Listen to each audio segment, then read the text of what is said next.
papa oza wana nzoto ekufa yo wana problème ya faiblesse sexuelle ya makasi oza nokoka so ata mama atikali na teni ya toge ya chocolat boye olamuka te.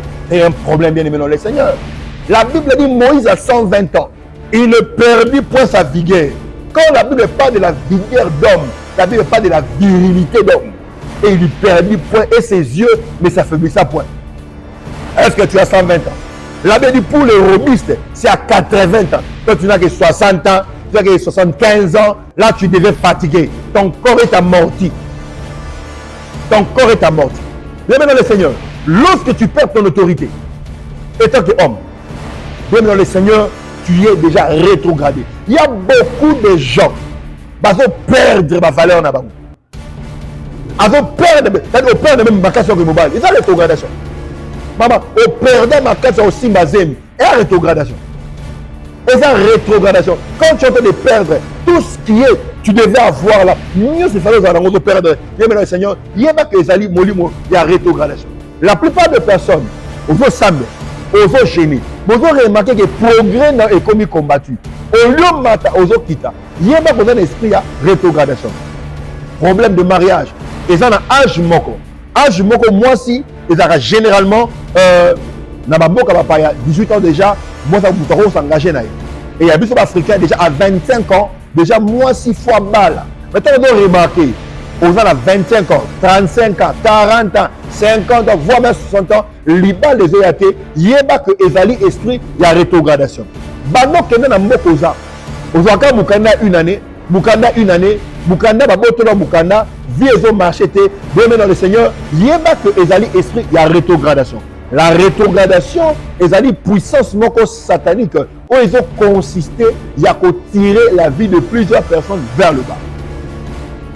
Lorsque tu constates, au lieu au matin, aux hôpitaux, il y a que Ezali Molimo rétrogradation. Bien aimé, la volonté de Dieu est que tu avances. La volonté de Dieu est que tu prospères. La volonté de Dieu est que tu ailles de l'avant. La volonté de Dieu est que tu ne rompes pas. Dieu n'est pas un père de ceux qui rompent. Dieu est un père de ceux qui marchent. Na sambeli ponayo. Nengo zalanga na butalelo. De partout ali. Zoba pa ba géant au nom de Jésus-Christ. Zoba pa ba géant. Oro kitate. Bien dans le Seigneur, quand vous constatez retard ya kobonga et zalaka, le temps de Dieu est déjà arrivé. Yesu à la croix, le qui tout est accompli.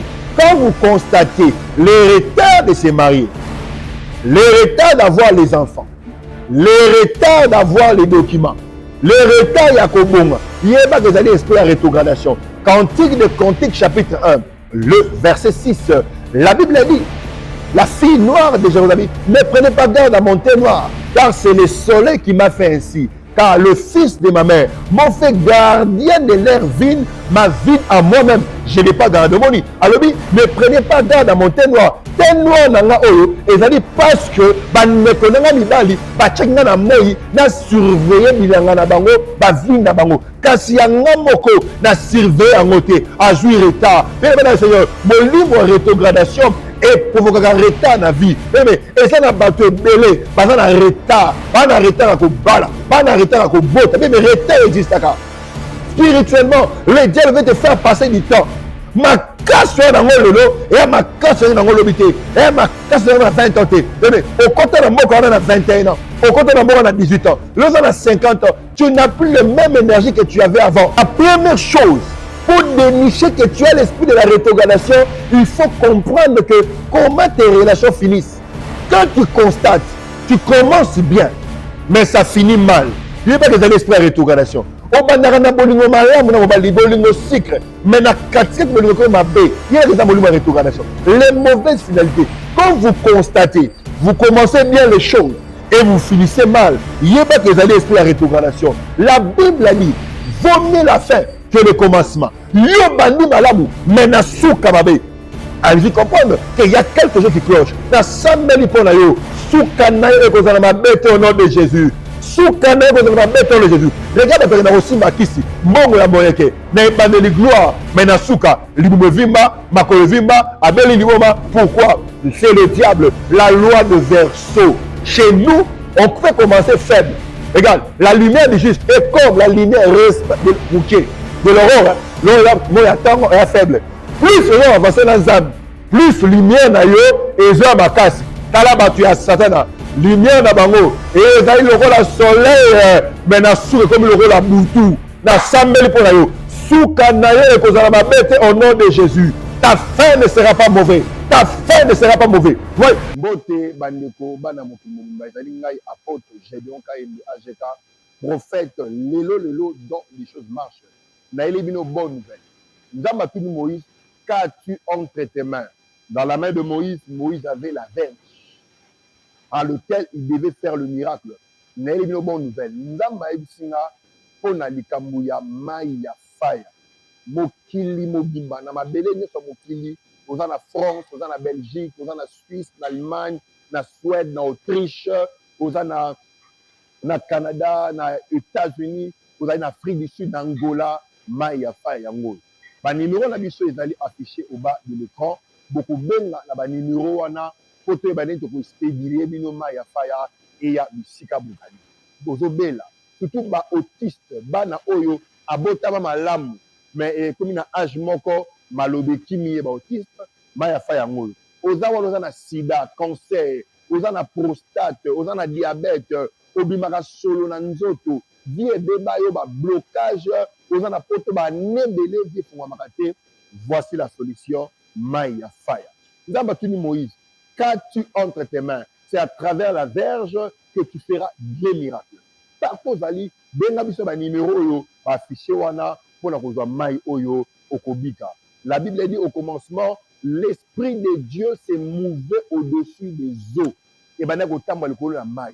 Na mai oyo molimo santu azali. Pona kobikisa maladi nyonso. Pona kofongola problème nyonso. Pona kokangolo na situation nyonso. Wela mangu ebenga na ba numéro wana pona kozwa mai oyo ya faya. Nzamba pa mwe.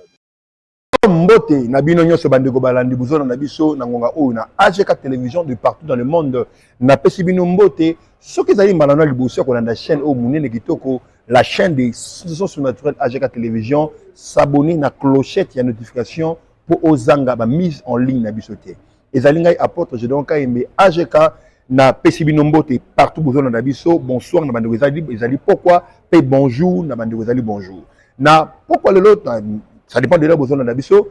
Donc on parler sur un sujet parce que problème est belé na batu la spiritualité est important ya ko yeba yango pour vie ezala établie. Ce que vous ignorez makambo ko gérer babaka, ce que ignorer politique ko gérer yo. Ce que peut ignorer politique, ignorer spiritualité et ko gérer yo. Thème na biso pourquoi lelo ezali vaincre l'esprit de la rétrogradation première partie. Vaincre l'esprit de la rétrogradation, première partie. La rétrogradation, par sa définition, est le fait de changer de position pour faire marche en arrière.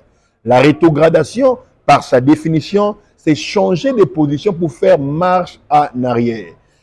Et en définition, rétrogradation est une mesure disciplinaire où il consiste à reculer vers l'arrière.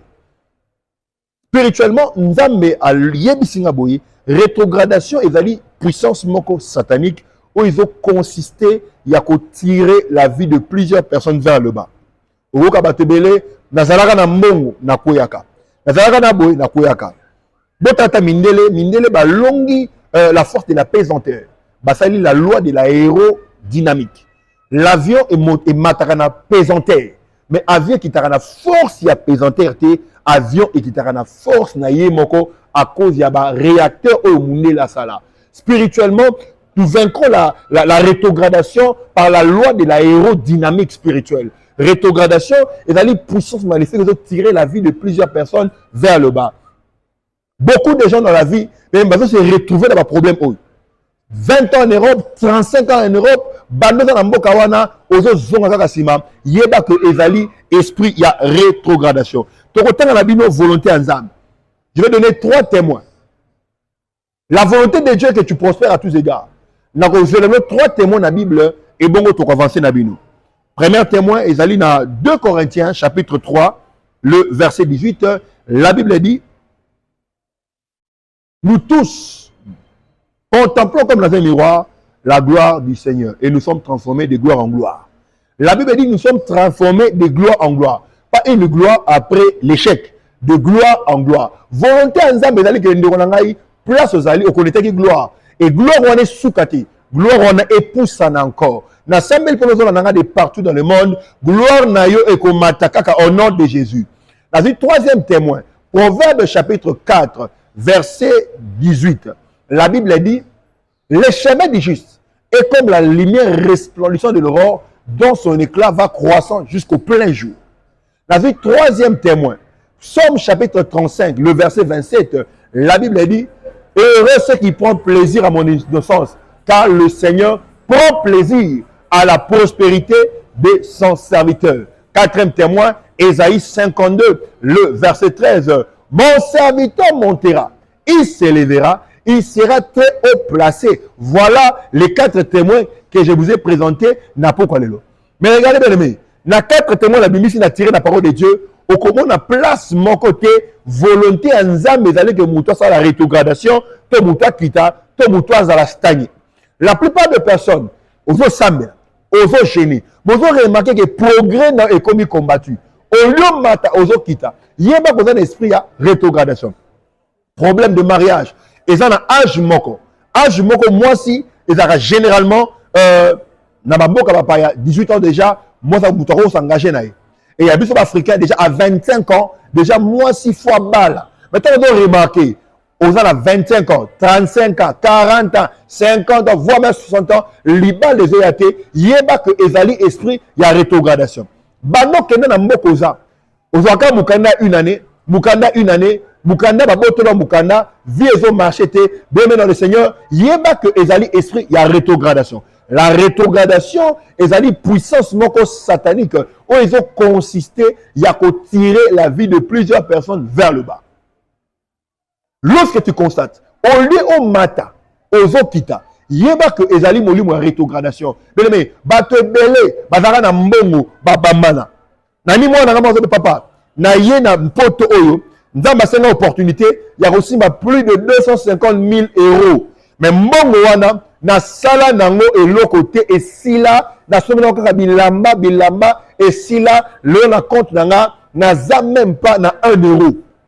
Voilà l'esprit de la rétrogradation. Mais l'esprit de la rétrogradation est une puissance maléfique où ils ont tiré la vie de plusieurs personnes vers le bas. Bien aimé, la volonté de Dieu est que tu avances. La volonté de Dieu est que tu prospères. La volonté de Dieu est que tu ailles de l'avant. La volonté de Dieu est que tu ne rompes pas. Dieu n'est pas un père de ceux qui rompent. Dieu est un père de ceux qui marchent. Na sambeli pona yo. Nengo zanga na butalelo de partout ali. Zoba pa ba géant au nom de Jésus-Christ. Zoba pa ba géant. Orokitate. La Bible dit Jésus-Christ a matana moupepe kiti ça été. Jésus Christ a longa la force de la pesanteur amata moupepe kanga été. Na sambeli loyer sur la rétrogradation. Force tu a pesanteur. Ozo kiti ça yo et quoi sami na comme on a Jésus. Je déclare la loi de la aérodynamique. Je déclare la loi de l'aérodynamique. Ozo kita la volonté na yo te. Ozo kita ici te. Moli mozo kiti ça yo n'a pas mêlé au nom de Jésus-Christ. N'a pas mêlé mais au baraki, les koufi, et la rétrogradation. Il y a des problèmes sanitaires, et la rétrogradation. Deuxième, la rétrogradation, et des systèmes maléfiques, puissance sorcellerie, où ils ont provoqué recul dans la vie. Recul. Dieu n'est pas un Dieu de foutard. Nzambe azali stratège. Asala elongi liboso, pour moutoua kende liboso. Non, non, non, nous avons matché et l'ongle liboso pour moutou à avancer. Les chanter du juste, Proverbe chapitre 4, verset 18, les chanter du juste est comme la lumière resplendissante de l'aurore, dont son éclat va croissant. Dont son éclat va croissant. Regardez, Nabutu, déjà à partir il y a 1 heure du matin, 2 heures du matin, 3 heures du matin, 4 heures du matin, 5 heures du matin, moi 5h30, moi 6 heures, lumière et demie. Mais depuis 1 heure, dans le matin, Depuis 1 heure, tu arrives déjà matin. Mais plus un réseau pour avancer, et c'est la lumière et bima. Na sambeli pour nayo, na mikolo et tikali. Pour 2025, et si la lumière ne veut quoi apparaître. Dans le lumière na moussa nayo, dans le lumière na ndaku nayo, dans le lumière na vie nayo, dans le lumière na faire nayo, dossier nayo na lumière et koti au nom de Jésus. La vie de quelqu'un doit avancer. Tant qu'on a recul, on a quoi? Yeba que ezali molimo rétrogradation. Molimo rétrogradation, ezali un système maléfique. Ils ont consisté, il y a tirer recul. Nabi ami balé, ezali ko provoquer contre les progrès. Progrès zate. Ozonga sima, yeba que ezali force à rétrogradation. Troisièmement, ezali ko provoquer retard. Ezali puissance moko diabolique, oye provoquer un retard dans la vie. Bien maintenant le Seigneur, quand vous constatez retard yakobonga ezalaka. Le temps de Dieu est déjà arrivé. Yesu à la croix, le baki, tout est accompli. Quand vous constatez le retard de se marier, le retard d'avoir les enfants, le retard d'avoir les documents, le retard yakobonga, il y a pas des années esprit à rétrogradation. Cantique de Cantique chapitre 1, le verset 6, la Bible dit, la fille noire de Jérusalem, ne prenez pas garde à mon thé noir, car c'est le soleil qui m'a fait ainsi. Car le fils de ma mère m'a fait gardien de l'air vide, ma vie à moi-même. Je n'ai pas garde de mon lit. Alors, ne prenez pas garde à mon thé noir. Thé noir nanga oyo, et ça dit parce que, ne nanga mibali, tchekna na moi, na surveiller bilanga na bango, vie na bango. Kasi yanga moko, na surveiller en côté, à jouir retard. Mais maintenant, Seigneur, mon livre rétrogradation et provoquer un retard na vie. Mais, et ça n'a pas été belé, na retard, na retard à kobala, na retard à kobota. Mais retard existe à spirituellement, le diable veut te faire passer du temps. Ma casse dans le lolo, et ma casse dans le lobité, et ma casse dans 20 ans. Mais au côté de moi, on a 21 ans. Au côté de moi, on a 18 ans. L'autre, on a 50 ans. Tu n'as plus la même énergie que tu avais avant. Que tu es rétrogradé. L'esprit de la rétrogradation, il a dit force ténébreuse. Ils ont provoqué recul dans la vie. Si on est d'accord, on a un réalisateur. À côté de notre témoignage, il y a une école, il y a 18 ans chômage. Aya et Boukana, dans la service d'Attamba AGK, maintenant. Mais blocage et quoi, à marché, il y a bon rebelle, beaucoup de témoigner, gloire à Dieu. Merci. Papa Roger Matabou a kotato la monnaie dans Nzambe pour 16 ans il y a blocage et quoi ça mis au nom de Jésus. Betela Yesu maboko. Papa Roger Lobiboé aza architecte de formation et pratiquant. Ça les la yango. Mais Azanani architecte. OK, merci. Abandé ko ça la société mon a place. Et pendant 2016-2006, société on est quoi qui n'a faillite quoi et pendant wana a remarqué société nini et wabora et wabora. OK. Amen. Alléluia.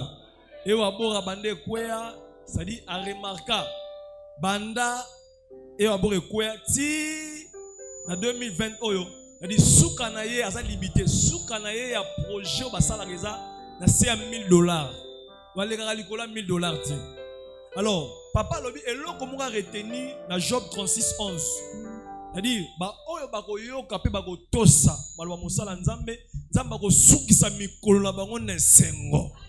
Papa a s'appliquer ki jour pour jour pour na ko tosa pe ko s'appliquer na maloba na instruction musala nzambe.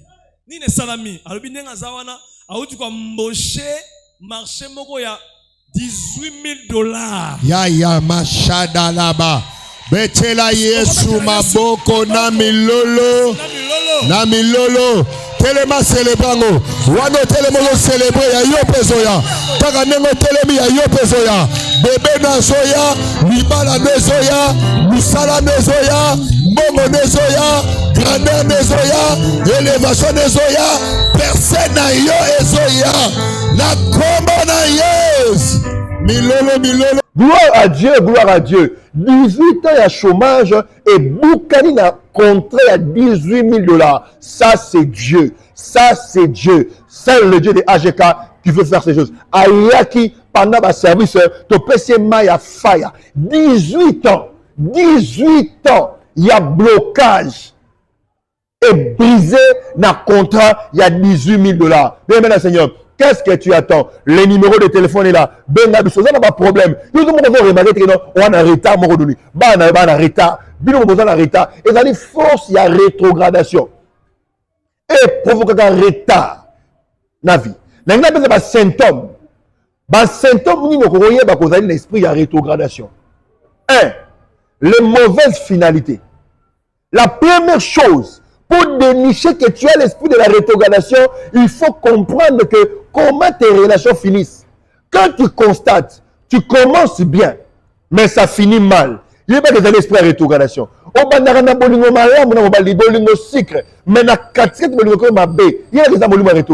les mauvaises finalités, quand vous constatez, vous commencez bien les choses et vous finissez mal, il n'y a pas que l'esprit de la rétrogradation. La Bible a dit, vaut mieux la fin que le commencement. Allez-y comprendre qu'il y a quelque chose qui cloche. Dans 100 000 points, au nom de Jésus. Regarde dans aussi Makisi, Mongo ya Boyeke, Naibandeli gloire, Menasuka, Libumovimba, Makolovimba, Abeli Liboma. Pourquoi? C'est le diable, la loi de Verseau. Chez nous, on peut commencer faible. Regarde, la lumière du juste est comme la lumière reste de l'aurore. L'aurore est faible. Plus l'aurore avance dans les âmes, plus lumière na yo et zo makasi. Kala batu ya Satana. Lumière na bango et ezali lokola soleil mais na souka comme lokola butu na sambeli pona yo souka na yo ekozala mabete au nom de Jésus. Ta fin ne sera pas mauvaise. Ta fin ne sera pas mauvaise. Voyez, les mauvaises finalités, lorsque vous constatez, vous allez lingana boy, c'est na souka, tombe banaï. Appelez-nous, on va prier pour vous. On va faire des services bien aimés pour vous. Les mauvaises finalités. Nous, on peut commencer faible. On peut commencer faible. Tala Yesu Christo à contredire Adam. Le second Adam à contredire le premier Adam. Adam liboso. Abote maman mukolo pri. Abamana. Mauvaise finalité. Mais tala Adam mi balé. Aïe andimi. À côté de libo moi aussi. Il s'est fait petit pour que Dieu l'élève. Pour que Dieu l'élève. La Bible dit, c'est pourquoi Dieu l'a souverainement élevé et lui a donné un nom qui est au-dessus de tous les noms. Abotama faible. Maintenant, on va pâter. Mais à Suki na kembo. Voilà. Mais quand tu commences, les mauvaises finalités, on commandera bien, mais ça finit mal. Il y a que c'est les mauvaises finalités. Autre symptôme pour reconnaître que tu es sous l'esprit de la rétrogradation, la perte de ce qu'on a acquis. Regardez Esaü. Esaü, il y a un mot qui dit après pour se donner des nestes. Donc, quand on a déjà, dans les maman, les kakagé dans le col. Bien aimé, nani akanga na lokolo. Nani akanga na lokolo. Na sambeli pona yo. Moto nyoso akanga yo. Po diembela yo. Po zwa oya yo. Na pameli au nom de Jésus. Regardez Ephraïm et Manassé. Ceux qui devaient venir chez Ephraïm, chez Manassé et qui était Ephraïm. Jacob tango pa mola bango azul le boka lipa moli a tchepa Ephraïm. Le boko échec a tchepa Manassé. Oh, na loi israélite, moi na liboso, dans la double portion. C'est lui qui a la besoin du père. Il a des doubles portions. Au lieu il y a une double portion, tala et pas nani, palek. Et Salema na famille wana. Et Salema na famille wana. Juda fort en puissance et en vigueur. Mais à perdre nana zuyango, Ribin. Et qui me Ribin? Et qui pas Joseph. Et il y a ma famille ébélée, ma père d'Aka. Au moins, liboso, t'as la vie na yo. Au moins, liboso, t'as la vie na yo. Au comment le rôle à l'équi. Yo va la poto wana, au tin na na yo. Ya Gilles et pardon. Kenon ça la boy, pour ça la boy. Pour que ya Gilles allez l'autre. C'est la perte du droit de naissance. Jacob a joué droit de naissance et pas Esaü, Nicolas Soubama Témélé. Frère, même si tu n'as rien, garde ta posture, garde ta dignité. Le Seigneur te lèvera au moment opportun. Côté kabokulu tout est. Côté kabonzamete. Pour vie aussi malelote. Pour makamota malelote. Côté kabonzambe. Et zawa yebakite que le droit de naissance est plus que le potage. Mandaka labo shalabaga. Et zawa va oublier que la famille d'aujourd'hui sera peu de main. Nzala lelo et zalango lobité. Tala. Mais nzala kolia mukolomoko et bossa nsabiso banzala ba plusieurs années. Omoni et zawa bossa ke lobine kulutu. Lipambola tateza pona ye menzala lelo ateki bokulutu. Ndabona ngai côté kale souté Nicolas Bilamba, côté kale souté Nicolas Mbongo, côté kale souté Nicolas stabilité à vie. Ne perds pas ce que tu as acquis. Et on a battu belé, va comment décourager à cause de ma pasteur, à cause de ma prophète, mais évangéliste, comme vous savez sur la montée manaoté, pasteur mon côté koufelo na kulusu, prophète mon côté a koufelo na kulusu, c'est Jésus-Christ de Nazareth. Bien, la perte de ce qu'on a acquis. Bien, Esaü a bon sa droit de naissance. Manassé a bon sa droit de naissance. Ruben a bon sa droit de naissance. Bien, les pamboli est attaché à la droit de naissance. Mais père, parce que vous avez bon sa biloko, vous avez bon bon, mi tuka, ma chance, mi bali, bana koko, tout ce qui est en train de perdre, la perte en général, la perte de ce qu'on a acquis. Lorsque vous perdez, lorsque vous avez des pertes, yeba que et zali molimo ya rétrogradation. Na lisungi ya ndeko Jonathan Ilunga, on va témoigner à ndeko oyo asala plusieurs années na libala zobotate et ayaki nzambe ya AGK apesake mwana. On se retrouve juste après. Merci. Yolanda, qui es-tu? Osanani. Qui es-tu? Osanani. Hein? Osanani okandili kumoyo. Hein? Hein? Yosanani. Hein? Là-bas. Moto azambe pela. Et tout bas davantage. Yes. Et tout bas davantage. Yes. Et tout bas davantage. Yes. Et tout bas davantage. Yes. Et tout bas davantage césarienne. Yes. Molimo ya fortement. Yes. Molimo ya stérilité. Yes. Molimo ya frigidité. Yes. La pima. La pima. La pima. La pima. La pima. La combola. Maman na biso gypsy ayeko tatola mune na nzamba jeka et puis ayeko yoksa satana soni. Maman lobi boye avant zo bébé oyo et sala qui est il en est 5 mois azwa zemité. Maman na biso lanaki papa na TV pe na radio. Andimeli nzambe wana bana na TV na radio aye awa. Précisément maman na biso a commis awa na année 2021 na décembre. Itango ayaki awa ayaki na makanisa ko luka mwana. Ami kotisi pour luka mwana. Et sali que to koti mois de janvier wana ton papa uti retraite na mangenge kiti nzamba lobeli uta mangenge ke sengeli asala milulu moko munene oyo ekosala ke basio bazangi bana bazwa bana wana mukolo yaki azaki ata na mwana te ate loko te bazo espérer azwa mwana tango mosala nzamba ye asali mbela oyo et maman na biso akotaki milulu wana na kondima nyonso et maloba nyonso lobamaki wana maman ndimaki et ba service maman ndimaki ba service nyonso amikotsaki makasi et à notre grande surprise to komika na 2 mois 3 mois maman remarqué changement et côté na nzoto donc maman zui zemi pesa biso amen na malam et après 9 mois maman ya boti beba mobali ya kitoko. Gloire à Dieu, gloire à Dieu. Le Dieu de Lelo fait marcher des choses. Regardez, avant et après. Ndekwa yaki, bene malobi asuki,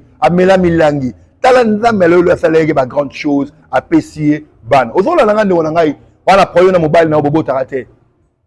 Papa za wana nzoto kufayo. Wana problème ya faiblesse sexuelle ya makasi. Ozana ko kaso ato mama tikali na teni ya toge ya chocolat boy. Oh la mukate. C'est un problème bien aimé dans le Seigneur. La Bible dit Moïse a 120 ans. Il ne perdit point sa vigueur. Quand la Bible parle de la vigueur d'homme, la Bible parle de la virilité d'homme. Et il ne perdit point et ses yeux ne s'affaiblissent point. Est-ce que tu as 120 ans? La Bible dit pour les robustes, c'est à 80 ans. Toi, tu n'as que 60 ans, tu n'as que 75 ans. Là, tu devais fatiguer. Ton corps est amorti. Ton corps est amorti. Bien dans le Seigneur. Lorsque tu perds ton autorité, étant qu'homme, bien dans le Seigneur, tu es déjà rétrogradé. Il y a beaucoup de gens, bazo perdre ma valeur na bango. Azo perdre, c'est-à-dire au perdre même ma casse au mobile. C'est ça rétrogradation. Maman, au perdre ma casse au simbazemi. Et la rétrogradation. Et ça rétrogradation. Quand tu es en train de perdre tout ce qui est, tu devais avoir là. Mieux c'est faire de perdre. Bien maintenant, Seigneur, il y a pas que les alliés molimo, il y a rétrogradation. Autre chose, la frustration persistante. Troisième symptôme. Premier symptôme, la mauvaise finalité. Deuxième symptôme, la perte de ce qu'on a acquise. Troisième symptôme, et les alliés bien aimés, les frustrations persistantes. Il y a beaucoup de choses qui te frustrent. Vous êtes frustré dans la santé, vous êtes frustré dans l'Ibalango, vous êtes frustré dans la relation, vous êtes frustré financièrement, vous êtes frustré. Il y a beaucoup de frustrations. Quand tu te vois, tu te regardes, tu te dis, ah là, moi là, ça ne va pas, c'est pas possible. Donc, frustration dans le domaine de nuance. Tu es frustré financièrement, tu es frustré maritalement, tu es frustré. Moi, c'est comme frustré. Je suis moi, ça n'a pas si. De moi, ben papa. Tu kabona na mwasi nanga. Tu kabona na mwasi nanga. Eux to zonga ni pour la bana, pour l'éducation bana. Mais c'est que mwasi nanga alingi mobile comme ko tiena ndako. Bana bana nga zota mona ba caresson. Na so mona ndenge bazo se comporter na mobile wana. Papa. Mais c'est ça. C'est ça la frustration. Il y a des choses qui te frustrent. Il y a beaucoup de choses qui vous frustrent. Frustration dans le domaine ébélé. Moi, c'est comment on frustre. On a su la valeur dans la côté. On a su le pouvoir au lobaté. Bien aimé, écoutez maman, la Bible dit femmes soyez soumises. Ce n'est pas l'Occident qui peut remplacer la parole de Dieu. La Bible dit femmes soyez soumises. Même si tu es en Occident, l'Occident n'est pas le ciel. Il y a un ciel à gagner. Il y a un enfer à éviter. Tu ne peux pas prendre le dessus sur ton mari. La Bible te dit de se soumettre. Une femme autoritaire restera célibataire. La femme qui est autoritaire restera célibataire. La femme d'être soumise. La femme d'être douce. Tu vas vieillir seule. Maman, continue comme ça. Tu vas vieillir seule. Quand l'hiver viendra, écoute le moko. Maman, tu vas vieillir seule. Continue de marquer ton mari. Continue. Tu vas vieillir seule. L'hiver aussi est en train de venir. L'hiver vient calamité. L'hiver vient. Une femme autoritaire restera célibataire. On doit apprendre à respecter les lois du ciel, pas les lois de l'Occident. Tu dois respecter la parole de Dieu. La Bible déclare, femme, sois soumise. Sois soumise à ton mari. Sois soumis. Aime homme, aime ta femme. C'est ça la loi du ciel. Continue maman. Continuez à être autoritaire. Tu resteras célibataire. Tu resteras célibataire. Tu chercheras tous les prophètes du monde là. Prophète, mais briser dans l'esprit autoritarisme. Une femme autoritaire restera célibataire. Quand la femme est trop autoritaire, c'est l'esprit de la rétrogradation. Parce que l'homme est fait pour être chef. Respecte ton mari. Même quand tu es en Occident, tu es là où la loi de l'Occident donne la femme le privilège d'être au-dessus de l'homme. Toi, femme, respecte la parole de Dieu qui dit, femme, soyez soumise à vos maris. Gloire à Dieu. Gloire à Dieu. Je chasse l'esprit qui dérange ta vie au nom de Jésus-Christ. La frustration. Non, avant de frustrer. Avant de frustrer. Non, avant de frustrer. L'Ibalan est la tina maroté. Et ça dit rétrogradation. Et ça dit rétrogradation. Ben la numéro affiché. Tu peux s'aimer la peau na yo. Tu peux passer ma service. Ben le Seigneur, j'ai appris une chose. Retenez cela. Le bruit n'est pas la puissance. Le tapage n'est pas la force. Mais je ne parle pas trop. Mais je laisse le ciel parler à notre place. Que le ciel témoigne. Tu es frustré. Regarde, tu es frustré dans ton travail. Tout ce qui est en toi. Il y a des frustrations persistantes. Il y a des choses qui persistent. Quand tu remarques des situations qui persistent, c'est l'esprit de la rétrogradation. La Bible dit, le malheur n'apparaîtra pas deux fois. le malheur n'apparaîtra pas deux fois. Ce qui est comme malheur là ne viendra pas deux fois. Si en 2024, tu étais tombé malade, en 2025, tu ne tomberas plus malade. Mais tu es en train de remarquer, chaque jour, chaque semaine, chaque année, chaque mois, il n'y a que de même situation, tu dois te dire, mais non, j'en ai ras-le-bol.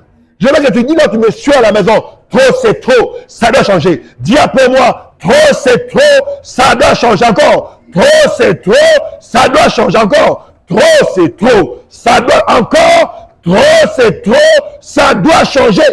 Bien maintenant le Seigneur, tu dois te révolutionner. Nous n'avons pas reçu l'esprit de timidité, mais nous avons reçu un esprit qui crie Abba Père. En toi, tu dois te révolter. En toi, tu dois te dire que non, ça doit changer. La rétrogradation provoque les frustrations persistantes. La rétrogradation provoque les frustrations persistantes. Si je suis en accord avec la régie, je demande à la régie de nous balancer un témoignage et nous revenons juste après. Pendant tout ce temps-là, appelez-nous, on est en direct. Appelez-nous, on est en direct sur ce plateau d'AGK Télévision. Appelez-nous, on est en direct. Merci Régie. Ya AGK lelo. Babouak Mbassou 10 fois. 10 fois Mbassou. Et Kondi Manzambe ya lelo. Ndenge bisako le bimaki, ndenge ataki makole na kati esika. Amoni miracle le mukolo Mbassou ezobika. Mukolo oyo ndeko na ye ya chauffeur asali accident tuti mutu. Donc mutu wana kufi ye Mbassou. Dije Mbassou elongwe. Tabiki. Tani rafani nie. Ah betela Yesu maboko. Donc 10 fois Mbassou. Gloire à Dieu, shalom, là où tu es. Tala mamdamba salaka. Tala mamdamba salaka. Ngana tino romekate. Bakba merabazouate. Yara mobimba. Cette femme, elle s'est dit en elle-même, si seulement je touche les pans de la robe de Jésus, je serai guéri. Dis-toi en toi-même, si j'appelle cet homme de Dieu, ma situation sera changée. Dieu dit à Moïse, quand tu entres tes mains, Moïse dit la verge. Et Dieu dit à Moïse, c'est avec la verge que tu libéreras le peuple d'Israël en Égypte. Voici la verge de Moïse, Mayafaya. De partout où tu es, quand tu entres tes mains, il y a eu beaucoup de témoignages, il y a eu beaucoup de miracles qui s'est produit. Et je demanderai en la complicité avec la régie, si on peut nous lancer le témoignage de cet enfant qui était devenu détraqué mental. Il avait des problèmes, même à l'Obekimie, à Yakazagima Yafaya, na culte, na mélicier, guéri sur place, et Tiel Garayo. Merci Rich. Okangolami, na kombo na Yesu. Merci Seigneur. Yes. Tokomaki awa lundi, si tokoma ba jeudi, en tout cas na monaki guérison ezalaki awa. Mwana azwaki guérison. Amen. Avec un problème, il y a trouble mental. Il y a un trouble mental. Oui. Quand on va à l'église, on va le lemo et il va nous tenir. Nabaso ezokita. OK. Donc ba bete sur le lempo ba délocaliser bango. Ba église ba keni maman hôpital ba bomai. Je te libère par la puissance du sang de Jésus. Je libère ta vie par la puissance du sang de Jésus. Sors.